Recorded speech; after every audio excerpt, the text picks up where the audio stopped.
Les damos la bienvenida a la conferencia de hoy, que es la conferencia de cierre del mes de la ciencia. Tenemos un tema muy interesante y muy importante para hoy. Y bueno, a continuación, el presidente de la academia, el doctor Walter Fernández, les presentará a nuestro expositor de hoy. Saludos cordiales a todas las personas que nos acompañan. La Academia Nacional de Ciencias les da la más cordial bienvenida a la conferencia de hoy. Le agradecemos al biólogo Ronald Eduardo Sánchez Porras haber aceptado nuestra invitación para impartirla. El biólogo Ronald Eduardo Sánchez Porras obtuvo el bachillerato en biología en la Universidad de Costa Rica en 1983 y la maestría en manejo de vida silvestre en la Universidad Nacional en 1991. Ha publicado y presentado ponencias extensamente en el tema de esta conferencia y en otros temas relacionados con parques nacionales. Actualmente es profesor jubilado de la Universidad de Costa Rica, donde se jubiló como profesor catedrático a partir de diciembre del 2020. Hoy día, como profesor jubilado, sigue promoviendo la conservación y protección de los primates. Es gestor de la creación de puentes aéreos desde 1992, hoy con un diseño basado en las medidas morfométricas de las 4 especies para Costa Rica. Trabaja en mitigar el impacto de la electrocución de los primates en zonas urbanas y promueve la restauración de la conectividad por medio de cercas vivas en áreas rurales. Además, está promoviendo la creación del primer parque urbano municipal climático. Tanto su labor académica como científica le ha permitido colaborar de forma desinteresada con asociaciones nacionales como internacionales en beneficio de la conservación.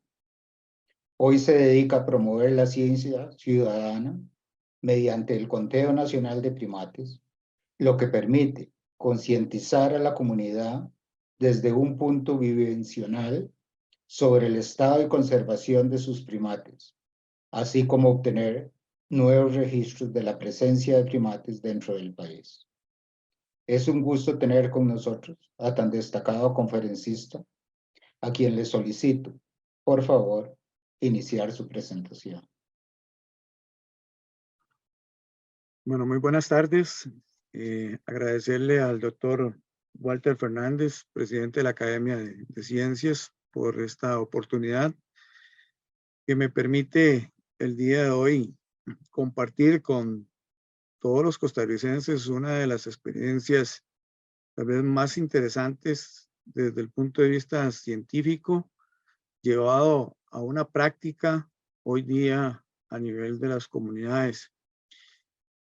La conferencia que pretendo dictar lleva como nombre el impacto del desarrollo costero en las poblaciones de primates costarricenses.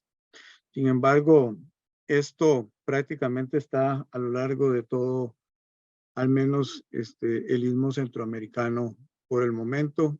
En algunos casos específicos como Brasil, en Argentina, ya nos han estado contactando precisamente por la misma problemática que les presentamos el día de hoy. Para iniciar esta conferencia, pues también quiero recordar que los primates conforman un grupo social igual a como nosotros lo hacemos. Y eso es algo que yo quiero que ustedes entiendan, la importancia de la conformación de esos grupos sociales como cada una de nuestras familias y lo que podría ser realmente el reflejo de cualquiera de las situaciones que se nos presenten a lo interno de la familia con cada uno de nuestros miembros. Entonces, aquí lo que quiero plasmar realmente es un sufrimiento que se comparte a lo largo también de una familia, como el caso de los primates. Para entender un poquito de qué vamos a hablar, voy a presentar 4 protagonistas que tenemos en Costa Rica, tal vez muchos conocidos, otros tal vez poco conocidos. Y lo importante es irnos familiarizando con cada una de las especies que nosotros tenemos y darnos cuenta si están o no en nuestras regiones. Entonces, por ahí empezamos con el mono congo, que es el famoso mono aullador también, mono negro, algunas personas también lo llaman así. Su nombre científico es Alouatta palliata, tiene una distribución a lo largo de todo el país y es uno de los mayores representantes de primates en el país. Es muy fácil de encontrarlo en muchos de los lugares donde nosotros visitamos.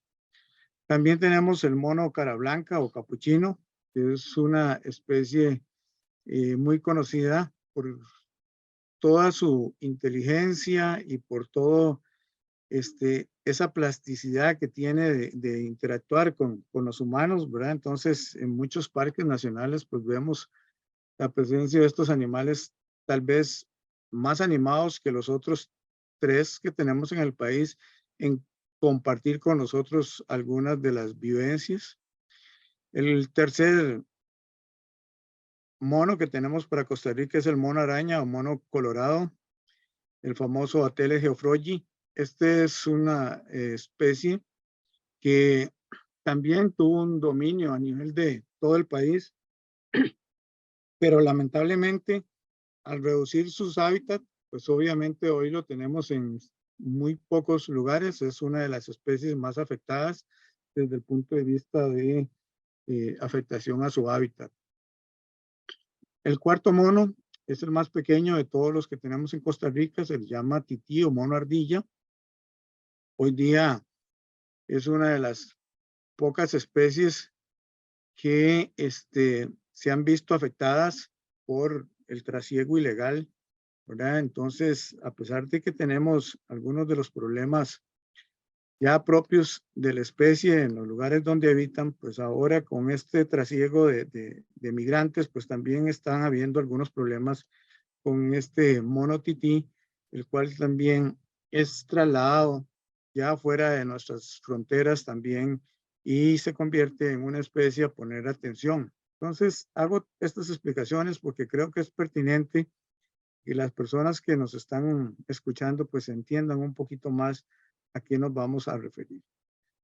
Yo voy a tratar con esta ponencia de hacer esa combinación que generalmente la academia no le enseña a uno y es pasar de la parte propiamente científica de lo que nosotros hemos venido haciendo por muchos años a poderlo llegar a una aplicación donde podamos darle voz a una especie o a varias especies que no la tienen. Entonces, esto es importante porque los datos nos han ayudado precisamente a ponerle esa voz a la que yo me refiero. Entonces, por acá vamos a conocer algunas de las causas de la pérdida de los primates en Costa Rica.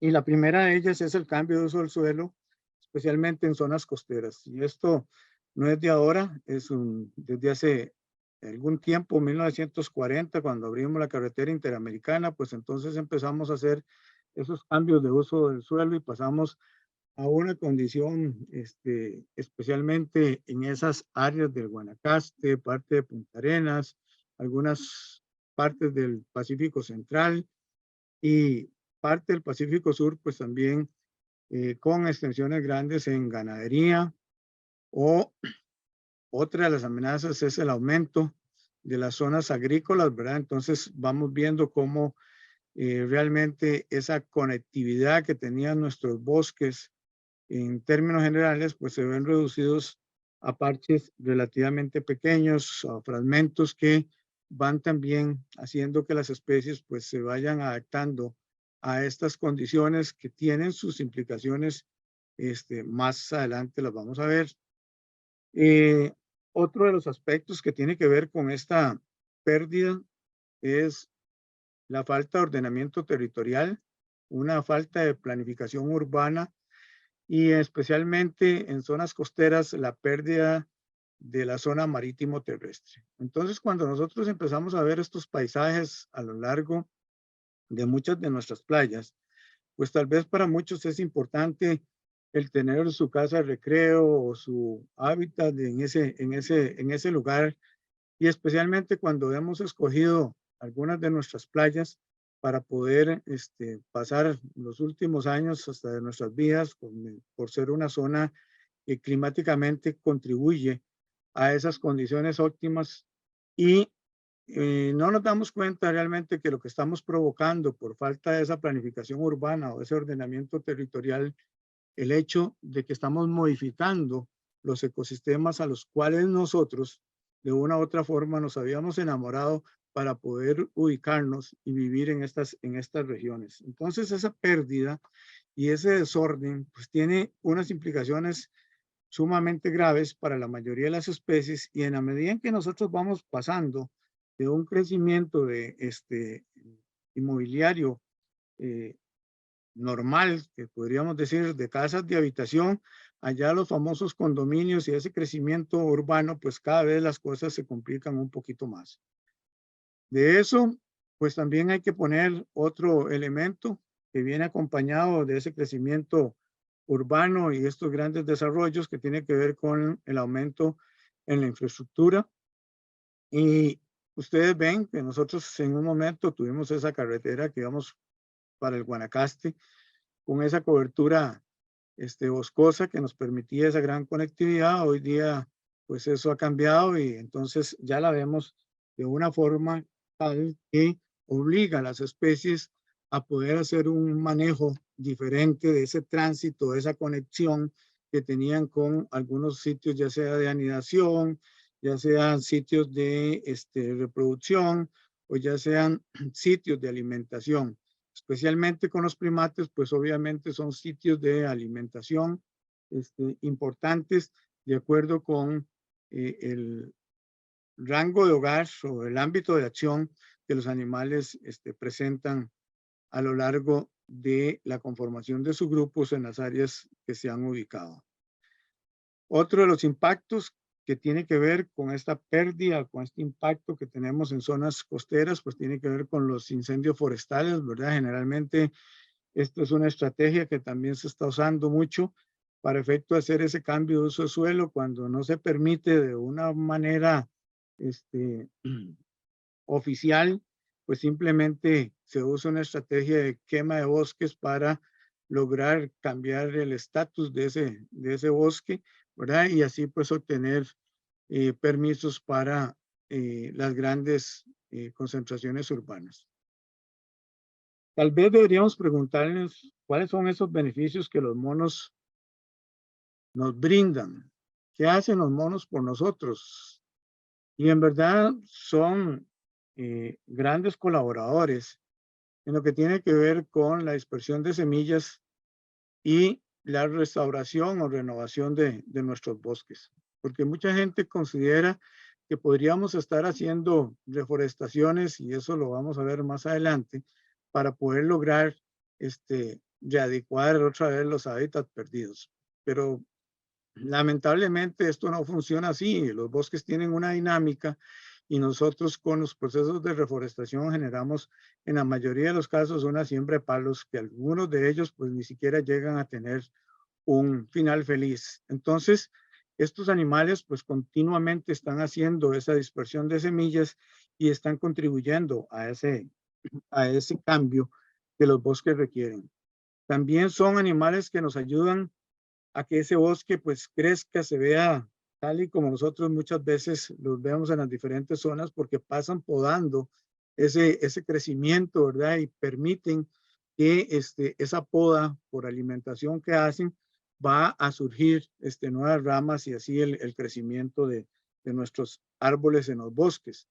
También son indicadores de ese estado del bosque, porque cuando nosotros empezamos a ver animales que empiezan a tener algunos problemas ya desde el punto de vista de salud, por ejemplo, problemas de nutrición, pues obviamente estamos hablando de que nuestros bosques no están cubriendo esas necesidades, y no cuentan con la calidad de árboles necesarios que antes daban o proveían la alimentación de los primates. También son indicadores de un cambio de clima, ¿verdad? Es común oír en el campo el aullido, por ejemplo, de un congo, ¿verdad? Que la gente dice, bueno, esta es una hora difícil de entender ese aullido y se refiere más que todo a la presencia de lluvias que van a llegar. ¿Verdad? Y la gente se prepara cosas como estas, tienen una capacidad para podernos avisar. También son indicadores de contaminación sónica en algunos lugares donde motos a escape libre, lo que tiene que ver con motores, frenos de motor, lo que tiene que ver con aeroplanos, ¿verdad? Etcétera, pues simplemente cada vez que pasan por ciertas regiones, pues obviamente ustedes van a oír una vocalización de estos animales por la intensidad de ese ruido que les molesta. En el caso, por ejemplo, de tití y cara blanca, son controladores de plagas. También los mismos monos en las 4 especies pues contribuyen en la detención de enfermedades zoonóticas entre humanos y monos y humanos, ¿verdad? Entonces la presencia de virus, bacterias, parásitos y hongos. Esto es importante que nosotros lo entendamos porque no es realmente esa convivencia de la que queremos que se dé directamente en los crecimientos urbanos con la fauna, sino realmente respetar esos espacios donde los monos realmente puedan y muchas otras especies arbóreas puedan sobrevivir de acuerdo a sus condiciones naturales.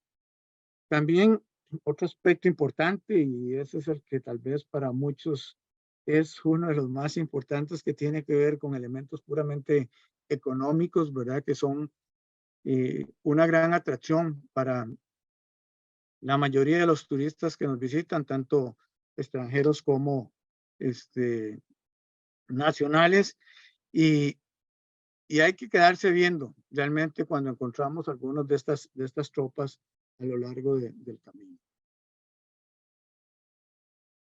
Cuando nosotros empezamos a ir deteriorando el hábitat potencial de estos monos, entonces vamos a encontrar algunos problemas desde el punto de vista del estado de salud de esos primates.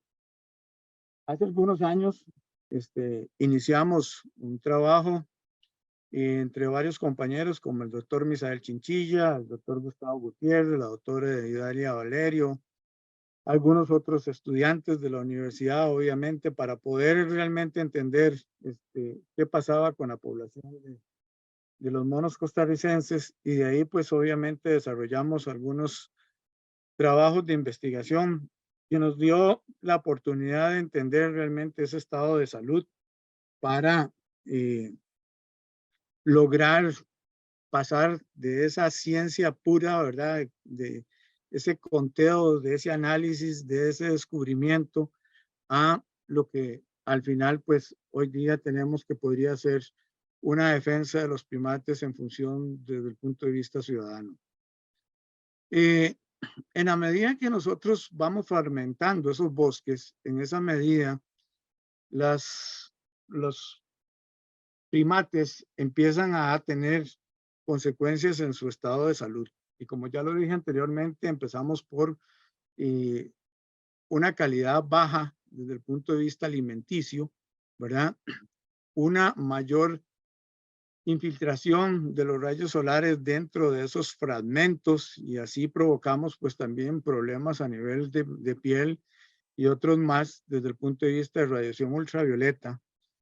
Y como le digo, en las costas es donde más rápido se dan esas transformaciones, ¿verdad? Generalmente son lugares de una mayor luminosidad y las consecuencias pues obviamente son más desfavorables para ellos. En las zonas costeras también es importante que se sepa que es donde está el mayor número de individuos presentes, ¿verdad? O sea, las tropas más grandes están en zonas costeras. Y cuando nosotros empezamos a hacer un proceso altitudinal, ¿verdad? Para ir buscando esos primates a lo largo del país, pues obviamente el número de individuos a medida que vamos subiendo altitudinalmente, pues vamos descendiendo en el número de individuos presentes. Entonces, como les dije, hace algunos años pues nos habíamos dedicado a este grupo de compañeros precisamente a conocer realmente el estado de salud de los primates en Costa Rica. Y entonces para eso usamos la técnica de captura, ¿verdad? Que es el uso de rifles o cerbatanas, dependiendo de la especie que estamos hablando, para poder anestesiar y de una vez extraer las muestras necesarias para lograr pues un mayor conocimiento de la especie y así pues hacer las colectas que se requerían llevar. Este fue un trabajo de muchos compañeros de las diferentes universidades, como la Universidad de Costa Rica, la Universidad Nacional, hasta la misma UCIMED fue parte de este proceso de investigación y logramos pues una gran cantidad de conocimiento porque no era solo un equipo de biólogos, sino ya fue un equipo interdisciplinario que nos permitió pues obviamente valorar cada una de esas muestras, o sea, cada vez que capturábamos un animal, pues era un sinnúmero de muestras que podíamos llevar al laboratorio y obviamente entender qué era lo que estaba pasando con los primates en Costa Rica.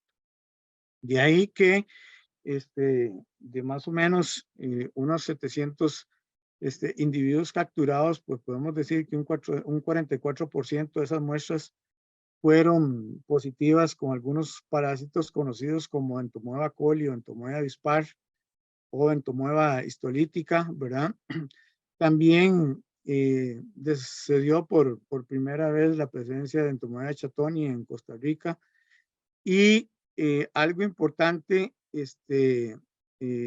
a nivel de la presencia de algunos helmintos en los primates, ¿verdad? Que son parásitos intestinales, como el caso de los Ascaris o los Trypanosurus, ¿verdad? Que fueron encontrados. Otra de las cosas importantes que logramos en ese momento fue poder trabajar los rangos de edades que nos pudieran permitir realmente cómo estaba esa infección en los animales, la presencia de hongos, bacterias, parásitos, etcétera, ¿verdad?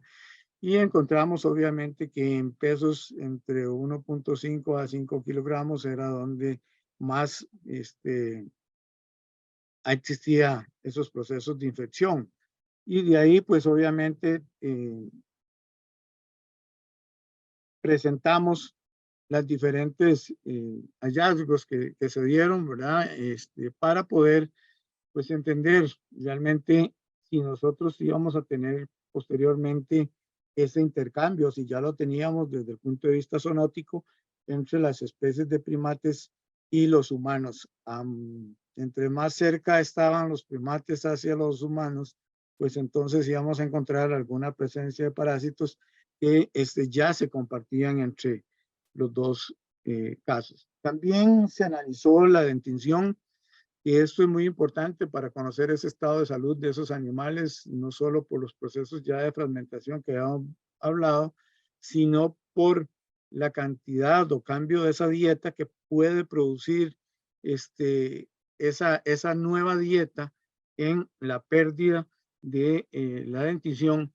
Y entonces hicimos algunos análisis ahí, por ejemplo, de 151 individuos de congos, el 27% de ellos, o sea, 41 de ellos tenían un buen estado de sus dientes, pero un 73%, o sea, 110 de ellos ya tenían problemas de dentición. En cuanto a los monos araña, que es el Ateles georroyi, el 61.3%, o sea, 19 de ellos presentaban un buen estado y 38.7, o sea, 12 de ellos tenían ya condiciones adversas en sus denticiones.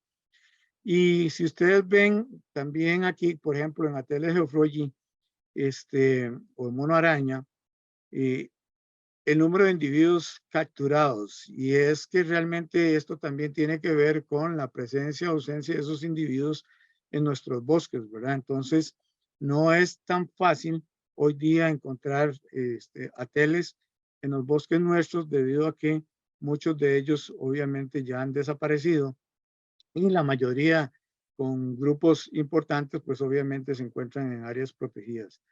También para efecto de los monos cara blanca o cebos capuchinos o cebos imitador, como es el que se llama a hoy día, 77 individuos fueron capturados, de los cuales el 84.4%, o sea, 65 de ellos tenían dientes en buen estado. Aquí podemos también hacer una diferencia en la medida en que estos son dientes de animales que son omnívoros, ¿verdad? Y en los dos anteriores, pues la mayoría de ellos, pues, bueno, son herbívoros. En términos generales, el 15.5% de los monos cara blanca, pues presentaban dentición en mal estado. Y en el caso de los tití, de 40 individuos capturados, 87.5, o sea, 35 de ellos presentaban una buena dentición, pero el 12.5 ya presentaban problemas de dentición. Entonces, desde ahí, ir entendiendo realmente si las transformaciones del bosque que se venían dando, pues ya empezaban a incidir en la presencia o en el estado de salud. Algunas otras cosas que logramos encontrar fueron otras enfermedades presentes, ¿verdad? No solo la dentición, sino también la presencia de algunas otras enfermedades que, como les digo, era un equipo interdisciplinario y esto pues llegaba a los diferentes laboratorios. Todo esto está en publicaciones, por si tienen interés, pues nada más pues buscan primates de Costa Rica y buscan sus publicaciones por parte de la biblioteca de la Universidad de Costa Rica o las mismas revistas de la Universidad de Costa Rica.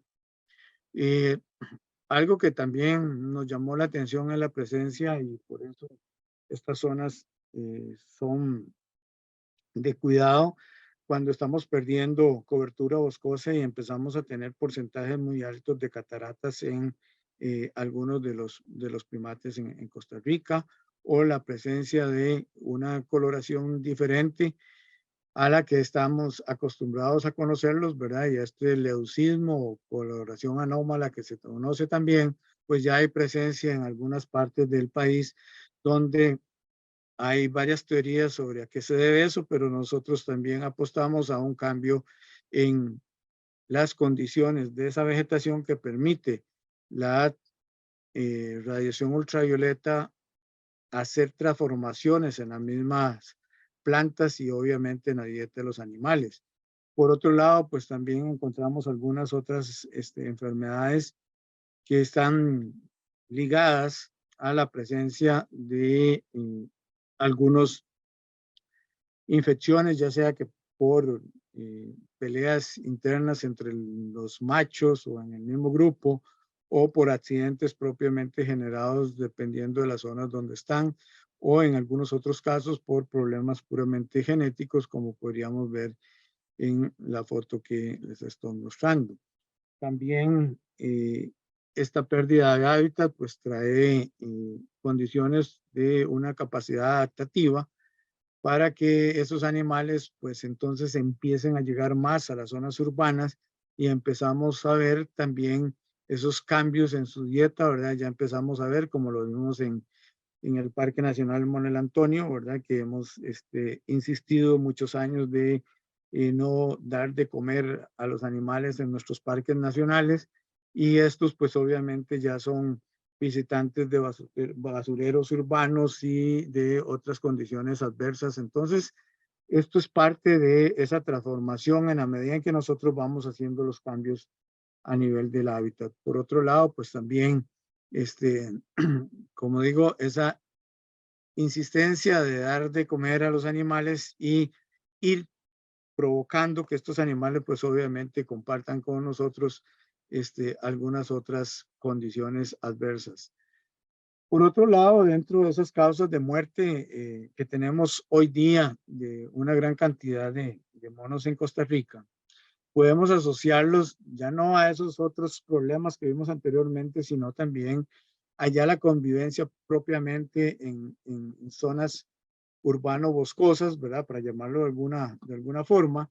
Y entonces ahí ya empezamos a ver que al perder la conectividad y los monos tienen que buscar otras alternativas como rutas para llegar a los puntos de alimentación, entonces podemos ver que descienden de los árboles, cruzan las calles, no tienen a veces ni siquiera la posibilidad de trasladarse, si se van por las cercas o se van por cableado eléctrico, ¿verdad? Y todo esto pues tiene que ver con la vulnerabilidad que empiezan a tener, y ahí la presencia de los ataques de perros, que tenemos muchos casos, o el envenenamiento, cuando la misma gente pues no les gusta la presencia de estos animales y son envenenados en zonas urbanas. La presencia de cables navaja, que es la protección que muchas veces se le pone a las casas para evitar el robo, pues los animales lamentablemente se ven afectados por estos cables navaja o las cercas eléctricas que se ponen también, así como los atropellos y las electrocuciones. Pero nos vamos a detener precisamente en el problema que enfrentamos hoy día, y estamos hablando de una de las principales causas de muerte de los primates en Costa Rica, y especialmente de monos Congo. ¿Y por qué digo especialmente de monos Congo? Porque vamos a hacer un recuento histórico desde el 90, cuando empezamos a trabajar este tema, ¿verdad? En las zonas de Manuel Antonio, por la transformación que se estaba dando en esta región, y obviamente los animales empezaron a perder su bosque, empezaron a utilizar los cables eléctricos, y obviamente también pues empezaron a tener electrocuciones, y de ahí pues buscar algunas alternativas, ya que nos llamaron como Universidad de Costa Rica para apoyar a un grupo de jóvenes en ese momento que estaban preocupados por la muerte de estos animales, que empezaron a poner sus puentes. Igual había un jardín que se llama Jardín Gaia, que también contribuyó precisamente en esas décadas a buscar alternativas para evitar la electrocución. Entonces, nosotros teníamos pues una muerte de monos tití en la zona de Manuel Antonio, pero después ya esto fue cambiando en la medida en que se fueron redactando algunas de las rutas. Eso no quiere decir de que hoy día no hay accidentes todavía, tenemos accidentes con monos tití, pero no en números tan elevados como ya los estamos teniendo en monos Congo a lo largo de la costa pacífica. Y digo de la costa pacífica, especialmente desde la parte central hasta la zona norte, Pacífico Norte, perdón. Entonces esto hace que muchas de las regiones que están sufriendo esa transformación en la parte urbanística, pues afecten esos ecosistemas, y nos lleven entonces a tener datos todavía un poquito más alarmantes, ¿verdad? Porque en el año 99-2000, un estudio de Arauz reportaba un promedio de 1.400 incidentes, o sea, el equivalente a un 5.3% de las averías registradas que tenía ICI, la cooperativa de Cope-Guanacaste. Y estoy hablando de accidentes reportados, ¿verdad?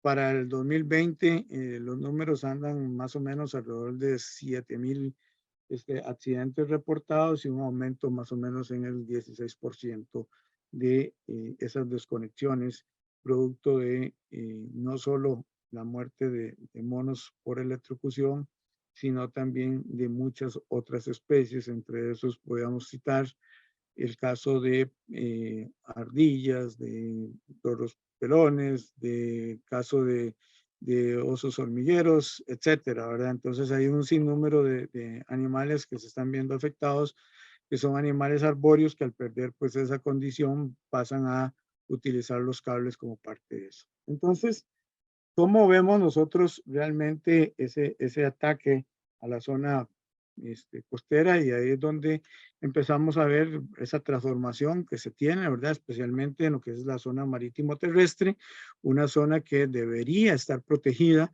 y obviamente está en manos de las municipalidades que concesionan estos espacios a personas que obviamente tienen una cantidad muy diferente al capital de cualquier costarricense para poder obviamente construir ya sea un negocio o tener una casa en estas zonas, y esto ha ido modificando lo que nosotros llamamos la conectividad. Y esto lo atendemos, y aquí introduzco otra parte de cómo todo ese conocimiento que nos dio la parte científica, pues nos lleva a preocuparnos un poquito más en la pérdida ya de los animales, no tanto por los parásitos, los virus presentes, sino por números tan grandes como 450 animales por año que sufren la electrocución. ¿Y cómo atendemos nosotros? Y aquí introduzco una organización como Somos Congos, que al igual que otras organizaciones que están a lo largo del Pacífico y en otras partes del Atlántico, pues entonces trabajando por atender estas emergencias, pues hemos tratado de contribuir y entonces hacer un proceso pues conjunto, en este caso entre ICE y la organización, que permite no solo reportar el accidente. Entonces tenemos una red de apoyo que se llama de más o menos 180 personas a lo largo de las comunidades, y cada día se van aumentando más personas en la medida en que van viviendo el problema, porque se van a dar cuenta que en la medida en que nosotros atacamos parte del problema, pues se abren otros espacios y volvemos al punto cero otra vez, porque se modifican los lugares donde los bosques van cayendo, y entonces llegan los procesos urbanísticos a estas regiones. Entonces, hemos tratado de ir conformando un equipo de gente que nos permita pues tener una atención rápida, como lo podemos ver aquí. Entonces, la gente ve el accidente, lo reporta. Usamos el número de postes precisamente porque es importante para nosotros conocer exactamente el punto donde se dio el accidente, y obviamente reportarlo después de la evaluación de por qué pasó algo de lo que nosotros estamos trabajando. Y entonces tal vez puede ser una zona que ya hasta habíamos aislado y que eventualmente se vuelve a dar un accidente, o son zonas que del todo no se han aislado, ¿verdad? Y entonces ahí pues una vez que nosotros tenemos el reporte, se llega, se ubica, se trabaja con el animal, se busca la posibilidad de tomar una decisión rápida, en el sentido si lo podemos pasar directamente a la clínica de los veterinarios que nos colaboran, que pueden ser veterinarios en ese momento, gente de la misma, instalados en la misma comunidad, o de los centros de rescate que nos colaboran en este sentido. De ahí, pues, lo trasladamos de acuerdo a las recomendaciones ¿cómo se llama?, del veterinario, ya sea para poder solicitar una atención mayor, ¿verdad? Que no se puede resolver en el sitio, sino que necesitamos de una atención mayor, y aquí pues obviamente tenemos que buscar una clínica más especializada. Entonces en algún momento el centro de rescate de la región nos brinda esa oportunidad, pero en otros momentos tenemos que hacer el traslado, por ejemplo, hasta San José, a la clínica del SOAVE, del centro de rescate, o en algunos casos por recomendación ya del mismo veterinario y las condiciones en que quedan los animales, como ustedes están viendo, pues puede ser que no haya necesidad de invertir realmente tiempo en esto y aplicar el concepto de eutanasia, en vista de que el animal posiblemente ni siquiera va a aguantar el traslado a uno de estos de los centros de rescate. De ahí, pues también buscar otras alternativas, como ya lo hemos hecho, ¿verdad? Vean que hemos ido evolucionando en un proceso bastante fuerte como organización para poder organizar el traslado de los animales. Antes nos llevaba 2, hasta 3 días para que un animal llegara a un centro de rescate. Ahora algunos de ellos pues llegan en 45 minutos, 1 hora a un centro de rescate gracias al apoyo de una organización también que nos ha brindado la posibilidad del traslado aéreo a en este caso al SOAV. Entonces, mucho de esto que ustedes están viendo son problemas que se presentan en la costa de el sector de Cóbano, Santa Teresa, Malpaís, Cabuya, todas estas zonas, y desde ahí pues obviamente hacer el traslado al aeropuerto de Tambor y de Tambor al aeropuerto Juan Santa María. Entonces, estas son iniciativas que hemos generado. Aquí pues obviamente los veterinarios le dan la atención, generamos la posibilidad de esa recuperación, proveer una rehabilitación y por último una liberación. Pero como ustedes pueden darse cuenta, pues todos estos pasos que les estoy contando en una forma muy rápida requieren de costos sumamente altos y lamentablemente no hay una ayuda de parte de una institución responsable, como sería el caso del SINAC, para poder atender las necesidades de tantos animales que están viéndose afectados.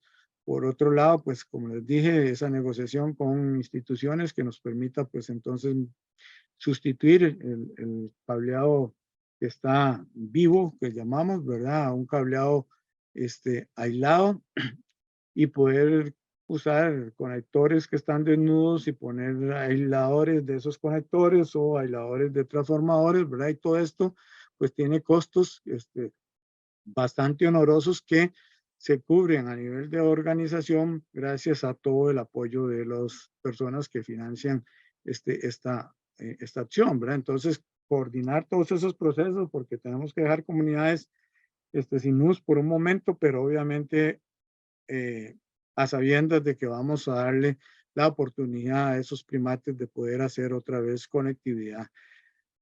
También hacer la parte preventiva del descuaje para evitar que los animales logren llegar a esos cables, ¿verdad? Y lograr de una u otra manera poder evitar la electrocución.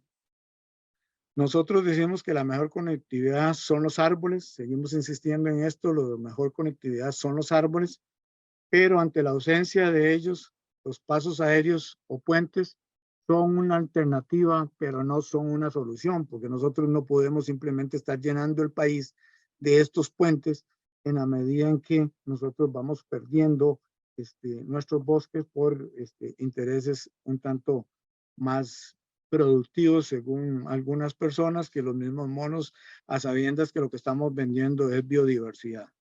Bueno, entonces, cuidado con lo que estamos hablando. Como Somos Congos, se atiende esta conectividad, se analizan los pasos, se ven dónde hay posibilidades de esos riesgos y se establece todo el trabajo para poder limpiar. También utilizando datos de las medidas morfométricas que nosotros ya habíamos obtenido de trabajos anteriores, pues aquí pudimos sacar realmente cuál podría ser un paso, un diseño de puente, ¿verdad? En la década de los 90 usamos el de la derecha, que fue el del mono tití. Como no es de cola prensil, pues simplemente requiere nada más un mecate para poder hacer esos traslados, mientras que en las otras 3 especies, pues necesitamos de un puente doble, de doble mecate, ¿verdad? Para que, por ser de cola prensil y manejar el equilibrio por medio de la cola, pues entonces se pueda dar esas condiciones. Enseñamos a mucha gente a colaborar en la confección de estos puentes. Digo una cosa más, con materiales de alta calidad, ¿verdad? Porque si vamos a meternos a trabajar con este tipo de estructuras, pues simplemente no podemos buscar cualquier material que ponga en peligro también a los mismos primates, y así pues obviamente diseñar todos estos. Una vez que conocemos dónde son los sitios de paso de los primates, pues obviamente empezamos a colocar algunos de los pasos. Como le dije, para nosotros esta no es la solución, pero ante la pérdida buscar la posibilidad de generar estos pasos a lo largo del país y restablecer esa conectividad que es importante para los monos en general y puedan otra vez orientar sus tropas a procesos, ya sea, como le dije, de alimentación, de descanso, etcétera, ¿verdad? Por otro lado, pues entonces damos algunas recomendaciones también con respecto a estas organizaciones que están trabajando con los mismos objetivos de salvar los monos, pero sí es importante o organizaciones nuevas que conozcan los sitios de paso, que se aseguren del estado de los árboles, ¿verdad? Porque a veces se ponen puentes en árboles que no están en las mejores condiciones, utilizar material de primera calidad, que son lugares con altas temperaturas y que ciertos materiales pues no van a aguantar lo que nosotros a veces creemos que podrían aguantar. Utilizar las medidas morfométricas porque sí se necesita este espacio entre los dos mecates, ¿verdad? Tanto el que nos sirve de guía para poder orientar a los monos hacia el otro lado, como el que nos sirve de equilibrio, ¿verdad? Con los transversales que también evita que los mecates pues se unan dependiendo de la distancia de estos puentes. Asegurar que la tensión del puente se dé, ¿verdad? Porque no es que pasa un mono, a veces pasan 20 monos y si multiplicamos por ese promedio que ya conocemos del peso de estos animales, pues entonces ya sabemos más o menos cuántas libras son la capacidad que se requiere para pasar por esos puentes y cuáles son esas tensiones que se ocupan, que tenga un ingreso y una salida segura, ¿verdad? Entonces, si van a entrar al puente, cómo entran y cómo salen, usar los soportes cada 2 o 3 metros, dependiendo de la distancia de la calle, si es que se está utilizando carreteras, y contar ojalá con grúas telescópicas para colocarlos y evitar los daños a los árboles, porque hemos visto también que en algunos casos se usa para escalar los árboles, pues elementos que más bien maltratan los árboles y no es necesario pues perder, además del mono, perder los árboles. Y con respecto al mantenimiento y seguimiento, pues que esto sea cada 6 meses. La organización pues también gasta un tiempo de su trabajo en los procesos de educación ambiental. Como todos sabemos, pues obviamente si logramos hacer entender a las nuevas generaciones pues la importancia de los primates en la región, posiblemente también encontramos su defensa, generar esos cambios, pero lamentablemente, como le digo, pues nosotros empezamos con procesos de reforestación que lamentablemente si no hacemos ajustes, posiblemente estos árboles cuando lleguen a tener una edad que le permita darle alimento a los monos, tal vez ya no los tengamos ahí. Pues procesos de capacitación, hacer entender a la gente que es importante cómo extraer y atender un animal que esté herido, ¿verdad? Y esto pues obviamente nos lleva a algunas formas de cómo atender la emergencia en colaboración no solo con especialistas en fauna silvestre, sino también con los mismos compañeros veterinarios que dan los elementos para poder hacer un traslado seguro a las clínicas o los centros de rescate si fuera el caso. Por otro lado, pues también la gente nos preguntaría cómo nos financiamos, pues hay diferentes formas de financiamiento, algunos compañeros que son también profesionales en diferentes campos aportan su trabajo con su conocimiento y hacen grupos que permitan guiar, orientar, enseñar a la gente sobre la flora, la fauna de las regiones y pues así lograr que entren algunos ingresos. Hay donaciones, hay 20 camisetas, hay cursos de yoga, hay cursos de vida silvestre, exposición de eventos, etcétera. Es una organización que ha diversificado todas las posibilidades para lograr conseguir los fondos necesarios. Y por último, pues obviamente caemos en algo que es a nivel nacional y que tiene que ver con la ciencia ciudadana, que la ciencia ciudadana para nosotros es sumamente importante, ¿verdad? En la medida en que nosotros podamos involucrar, y este es un proceso que cualquiera de los que nos está oyendo puede participar del 15 al 31 de enero de todos los años. Hacemos el conteo nacional de primates y obviamente aquí es donde nosotros pues no solo involucramos la familia dentro de esos conteos, sino también el interés de esas familias por los primates de Costa Rica. Y de esto pues tenemos algunos resultados. Hoy día ya tenemos 3 conteos nacionales y vamos aumentando el número de bolitas de donde las personas nos reportan la presencia o ausencia de estos primates. Hay lugares, como ustedes ven, que tienen algunos huecos por ahí que lamentablemente puede ser las alturas de nuestras cordilleras, donde posiblemente no vamos a tener del todo la información de los primates que se encuentran a esas alturas. Pero es importante, por otro lado, esto nos ayuda a conocer también dónde son puntos importantes de electrocución que se conocen por medio de la misma gente cuando está aportando.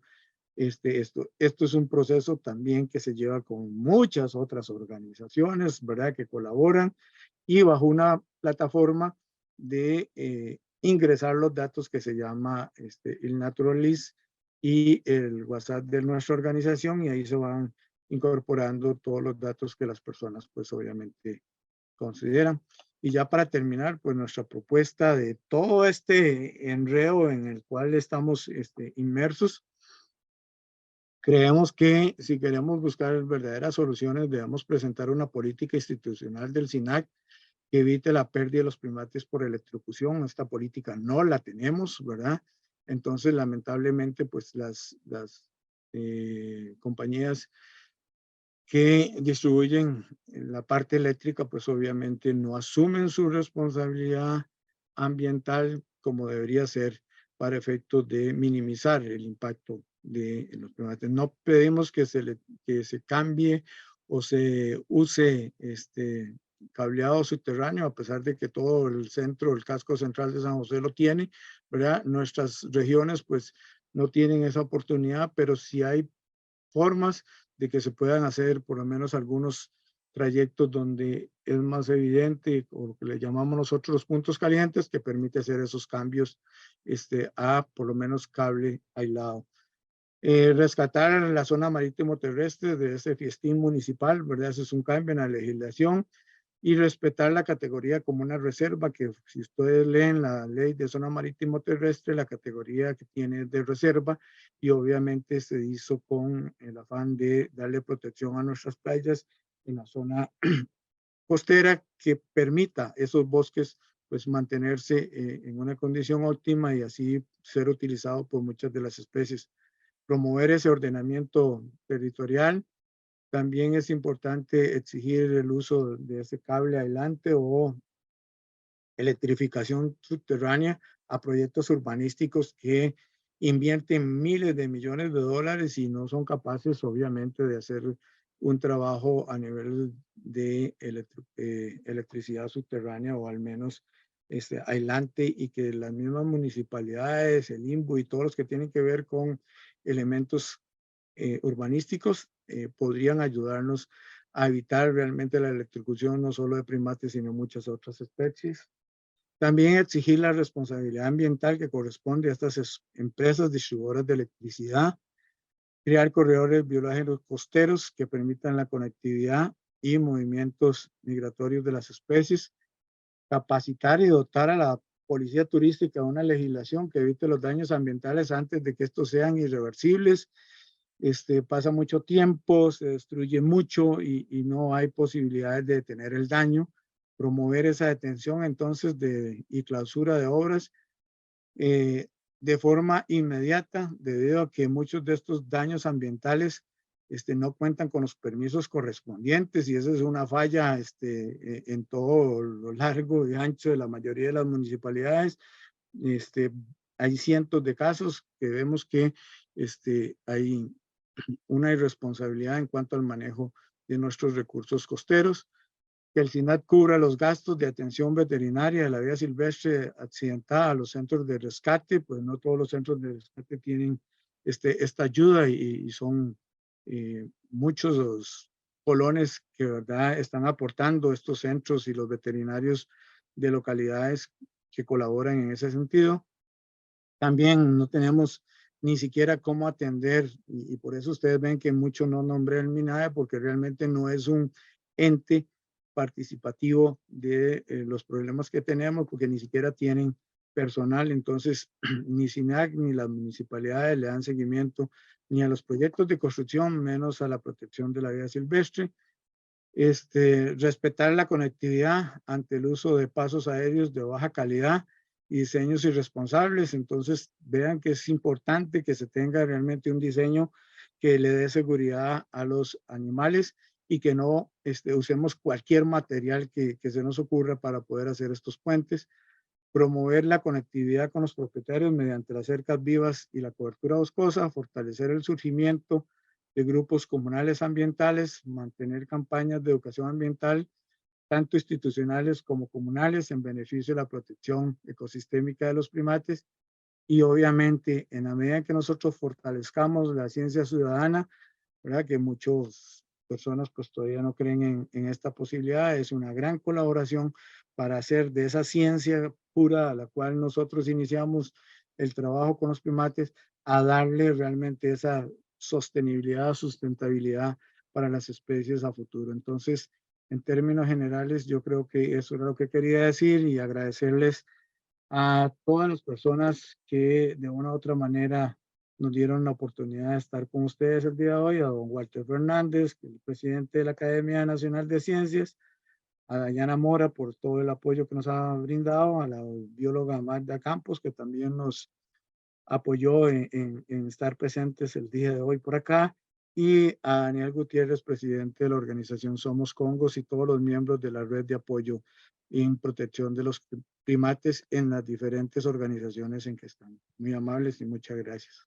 Muchas gracias, don Ronald. Bueno, ahora vamos a abrir un espacio para preguntas y comentarios. Ya tenemos unas aquí en el Zoom.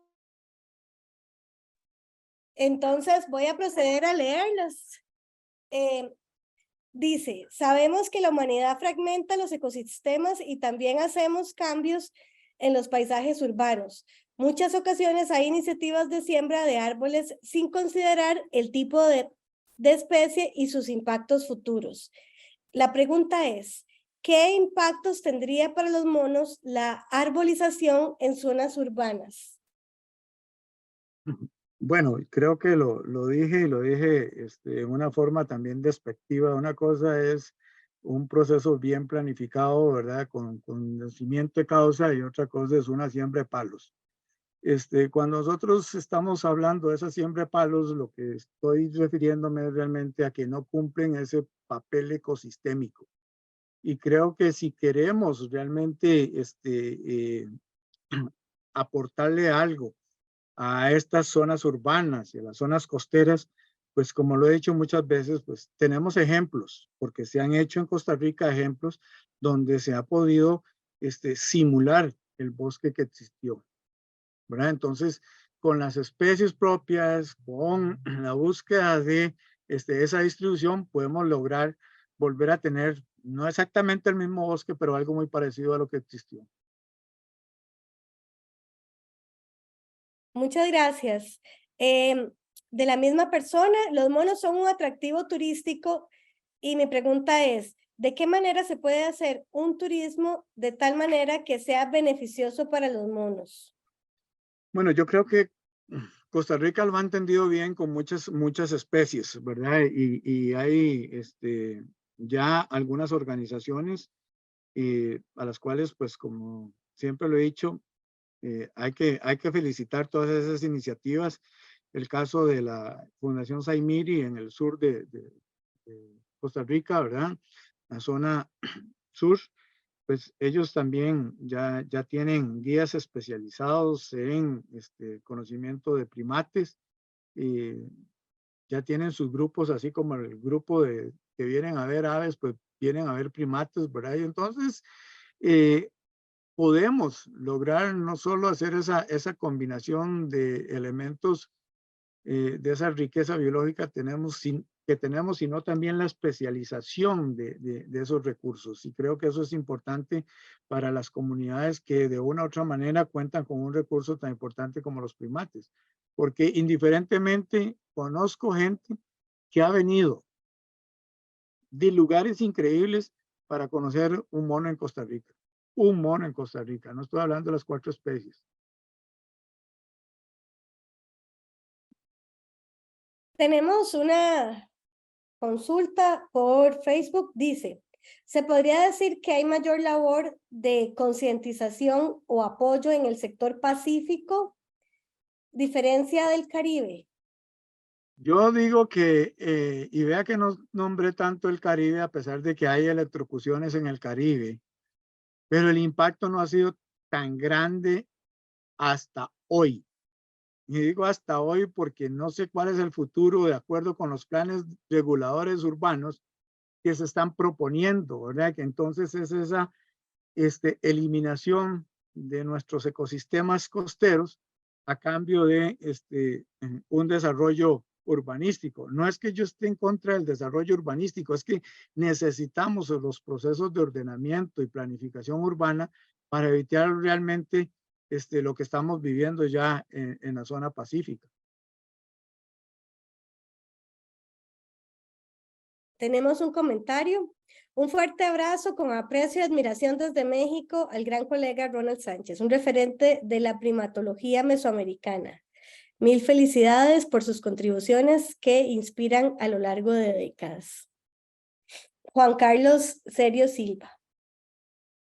Muy amable al colega Juan Carlos por esas palabras. Igual le agradezco el hecho de que su trabajo a nivel latinoamericano por los primates.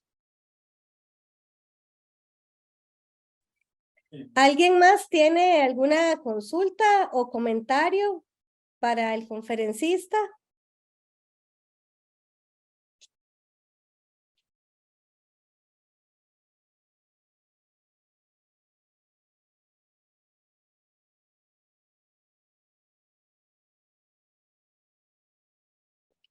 Edgardo Moreira dice, excelente y muy instructiva la exposición. Vamos a ver si hay otra. Ok, tenemos otra. Dice, ¿qué implicaciones tiene la relación entre los monos y los animales domésticos como perros o gatos? Bueno, este es un juego bastante complejo, como ya dijimos, en un momento tiene que ver con esa plasticidad que tienen los mismos monos para poder introducirse en las partes urbanas. Y vea que estoy utilizando lo contrario, ¿verdad? O sea, los monos entrando a las partes urbanas, pero yo sé que es el juego al revés, pero como nos creemos que estamos en la cúspide de esa pirámide, pues entonces los seguimos llamando invasores a las especies que nosotros invadimos. Y esto lo que quiere decir es que todos esos momentos que nosotros encontramos difíciles para muchas especies, y por eso yo lo dije al principio, es usar la ciencia para darle voz a los animales que no la tienen, ¿verdad? Y entonces es cuando nosotros podemos evitarnos realmente ese tipo de accidentes, porque hay cosas todavía mucho más graves de no solo visualizar el accidente como yo lo planteé, sino los procesos de rehabilitación y los procesos de liberación, si es que lo logramos, ¿verdad? Porque los ataques, ya sea de perros o ya sea de otros animales, por la búsqueda de los monos en sus rutas establecidas anteriormente, los lleva precisamente a exponerse a ese tipo de cosas. Y esto pues es altamente traumático, y yo no sé cómo hacen realmente los compañeros veterinarios cuando tienen que hacer las amputaciones de cola o de patas, ¿verdad? Porque es muy fuerte y ni siquiera quise poner fotos en ese sentido por lo fuerte de lo que son, pero sí es lamentable ver realmente que podemos llegar a tener en un tiempo muy corto una población de primates con discapacidades. Y esto pues no sé cómo lo vamos a asumir en el tiempo, pero ya nosotros lo estamos viendo, ¿verdad? Nosotros estamos viendo que si hay pérdida de miembros y hay posibilidades de que ya sea por ataque de perros o por electrocución, los resultados vienen siendo muy parecidos.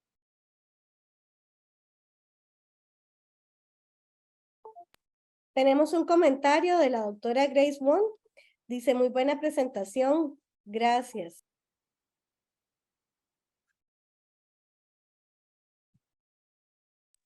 Bueno, y no sé si tenemos una última pregunta o consulta. Y si no, entonces damos por finalizada esta conferencia. Agradecemos a todos ustedes por acompañarnos en esta tarde y por supuesto a don Ronald Sánchez por haber compartido todos estos conocimientos y la situación del país con respecto a los primates. De la misma manera, damos por terminado este mes de la ciencia y las actividades de la Academia Nacional de Ciencias en este mes tan especial. Don Ronald, unas últimas palabras. Sí, de verdad, como le digo, agradecerle a todas las personas que se conectaron, porque realmente es importante también que mucha gente está trabajando en el campo y los que no están trabajando pues conozcan realmente lo que nosotros estamos viviendo como organizaciones, ser también vocero de algunas de estas organizaciones, indiferentemente quién sea, ¿verdad? Y la otra cosa, pues que creo que es muy importante tener esos espacios desde la Academia Nacional de Ciencia para poder lograr de una u otra manera el poder divulgar, ¿verdad? Y como le digo, hice una combinación de una parte muy científica que puede ser a una parte muy ciudadana, que es lo que vivimos constantemente. Entonces, agradecerles esa oportunidad y espero que mucha gente pues también pueda contribuir a la protección y conservación de los primates sabiendo que son grupos sociales igual a los nuestros. Ya nos estábamos yendo, pero nos han entrado dos preguntas, entonces no me quiero ir sin darles la oportunidad de una respuesta. En el Facebook dice, muchas gracias por su exposición. ¿Cuánto tiempo dura la rehabilitación de un mono? ¿Y es posible que llegue a terminar la población de monos en Costa Rica? Bueno, yo le digo que sí es posible que llegue a terminar si no hacemos cosas importantes. Ya tenemos pérdidas en zonas, ¿verdad? Por ejemplo, el mono colorado existía en la península de Nicoya y hoy no existe, ¿verdad? Entonces podemos ir viendo mucho del territorio cómo va perdiendo realmente el recurso monos, a pesar de que podemos hablar de un 26% del territorio en áreas silvestres protegidas. Podría ser que eso nos va a llevar un tiempo más en la pérdida y no lo vamos a ver mañana, pero en muchas zonas fuera de las áreas silvestres protegidas, de hecho, sí vamos a tener una pérdida de estos primates, al menos que, como le digo, hagamos un gran esfuerzo. Y eso es algo que tampoco quise entrar, y es cuando yo tengo que aplicar medidas de manejo drásticas. Si las comunidades no quieren la presencia de los monos por ese crecimiento, tenemos que incidir en procesos de traslocación antes de perderlos. La última pregunta, ya para terminar. ¿Hay alguna manera de enfrentarse a una urbanización en área costera? Yo por lo menos creo que los planes de ordenamiento territorial deben ser más acordes a los ecosistemas nuestros. Porque el problema que tenemos es que, y lo voy a decir, vendemos a quien sea lo que sea. Y simplemente las personas, especialmente aquellas personas con un gran capital, pues lo que vienen es hacer una transformación del ecosistema y de la forma de vivir nosotros. Entonces simplemente nosotros estamos perdiendo no solo los ecosistemas, sino todos esos elementos importantes que nos hacían parte del ser costarricense. Pero lo irónico es cuando la gente viene y dice, qué lindo es Costa Rica. Yo quiero vivir aquí, compro aquí y transformo para tener igual allá. Entonces, esas son las cosas que cuestan, ¿verdad? Ahora, las municipalidades, ya, es tiempo que las instituciones públicas de nosotros asumamos la responsabilidad si no queremos perder este país, porque creo que ahí es donde está el problema, pero sí hay legislación para poder regular, ordenar, planificar estos tipos de urbanización. Y estoy a favor del desarrollo desde el punto de vista de la sostenibilidad. No tenemos que destruir todo el recurso para nosotros, pues, creer que vamos a vivir de los 5 que nos aportan a nivel municipal los impuestos, cosa que ya sabemos cómo se distribuyen y a dónde terminan. Entonces, estas son cosas que eventualmente es más de política que de lo que nosotros hacemos en ciencias, pero creo que con eso, ¿verdad? Porque las luchas y darle voz, usted lo oye, no solo es a nivel de monos, es a nivel de los tiburones, de las tortugas, de los jaguares, de un montón de especies que tenemos en el país que las estamos perdiendo, ¿verdad? Entonces hay muchos compañeros dándole voz a cada uno de ellos y tiene que ver con elementos muy parecidos a los planteados. Bueno, ahora sí, muchísimas gracias a todos por acompañarnos y que tengan muy buenas noches. Muchas gracias, muy amables.